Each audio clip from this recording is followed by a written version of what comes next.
Besides the RTX 5090, the most interesting GPU from NVIDIA this generation is the RTX 5060 low-profile version. Up until the previous generation's RTX 4060 low-profile GPU, NVIDIA kept the power draw for these consumer-based low-profile cards to below 70 watts, which meant they could run exclusively off the slot power. With the introduction of the RTX 4060 low-profile GPU, supplemental power is now required, pushing the TDP higher.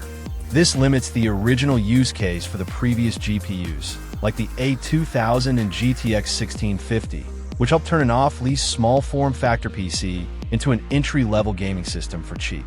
However, with more power came much more performance, as this form factor is not underpowered compared to its full-size siblings. I've had the RTX 4060 in my work PC for a while now, and decided to try out the RTX 5060, since the low-profile version from Gigabyte released alongside the other variants. Unboxing and comparing the RTX 5060 low-profile with the RTX 4060, you can see that they are roughly the same exact dimensions, and they require the same power connector. So swapping them out should be a fairly straightforward process.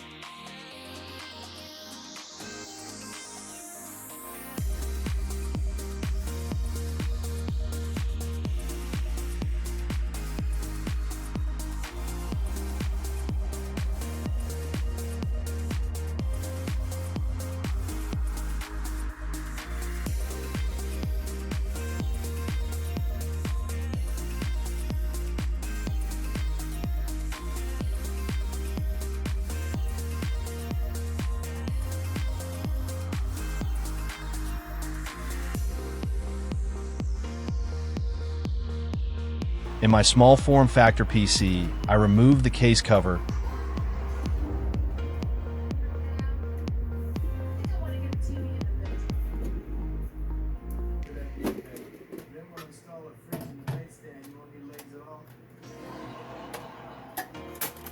disconnect the power supply,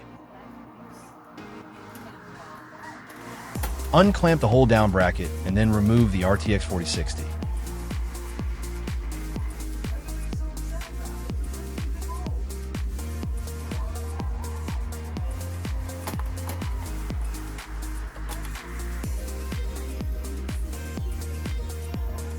The Gigabyte RTX 5060 is nearly identical. The main difference is this generation they included a single HDMI output, which is a bit of a letdown. The RTX 4060 from Gigabyte had 2 HDMI ports.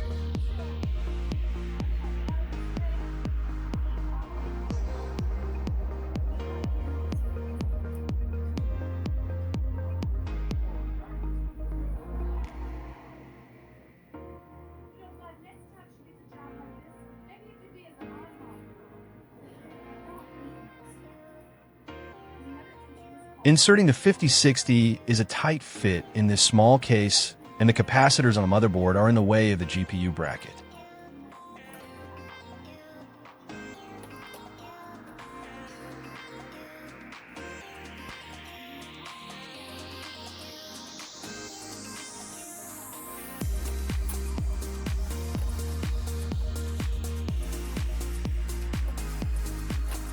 But after a short while, it fit in exactly the way that the RTX 4060 had. The power connector is the same, so it quickly plugs in, and I closed up the case.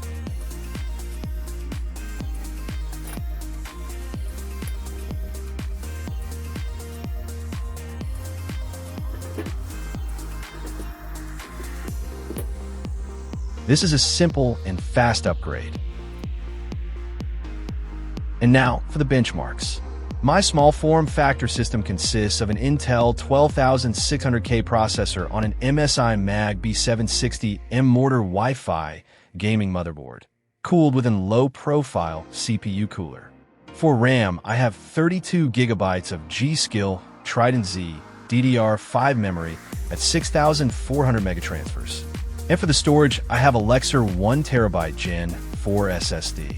I tested the system using a combination of synthetic and gaming benchmarks. All benchmarks are run at 1080p at the highest preset the game will allow. All tests showed an increase in performance ranging from as little as 8% in Cyberpunk with Ray Tracing Ultra enabled to a 40% increase in Total War Warhammer 3. The average increase across all titles was about 24%.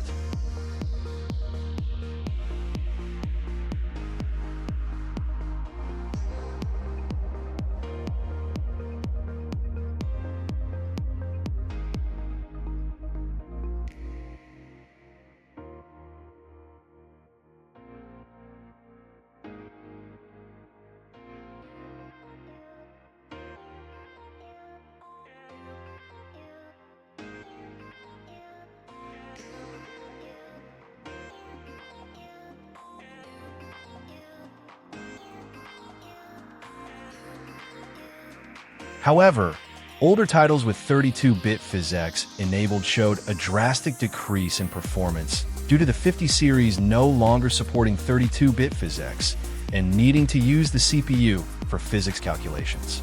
I saw a 33% decrease in the two titles I tested, Metro 2033 and Batman Arkham City. So, is it worth the cost upgrade? Well, that depends. I enjoy working on hardware and upgrading incrementally. It's my hobby. So, for me, sure, it's worth it. If you're looking for a similar GPU in this form factor for a new build, then this is the best performance you'll find in the consumer space. If you have a low-profile RTX 4060 and are just curious, maybe not. It's not a tremendous upgrade. There may be some features on the 50 series that make it worthwhile for you. In the end, only you can decide if it's worth it for your use case. After all, it's your system and your style.